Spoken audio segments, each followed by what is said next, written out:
नमस्कार मंडळी. स्टार प्रवाहावरील लग्नानंतर होईलच प्रेम या मालिकेच्या पुढील येणाऱ्या भागामध्ये आपल्याला असं बघायला मिळणार आहे की नंदिनी बाबांना चहा देते. चहा पिल्यानंतर बाबा म्हणतात की नशीब या घरातली चहा तरी बदलली नाही.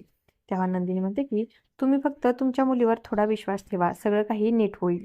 त्यावर आता विक्रम म्हणतो की मला कोणतीही मुलगी नाहीये. तर बाबांचं असं बोलणं ऐकल्यानंतर आता जीवा आणि नंदिनीला खूपच मोठा धक्का बसतो. तर दुसरीकडे काव्याची आज IASची प्री एक्झाम असते, पण मात्र काव्या आता ते हॉल तिकीट फाडून टाकते आणि ती पार्थला म्हणते की मी एक्झामला जाणार नाही. माझ्या चुकीमुळे आणि हलगर्जीपणामुळे माझ्या नंदिनी ताईचं बाळ गेलं आणि मी IAS व्हायचं. त्यामुळे काव्या आता ते हॉल तिकीट फाडते. त्यावेळेस पार्थ म्हणतो की तुम्ही हे काय करताय? तुमचं कलेक्टर होणं तुमचं स्वप्न आहे आणि नंदिनीला सुद्धा हे आवडणार नाही. आणि असं काही या भागामध्ये आपल्याला बघायला मिळणार आहे.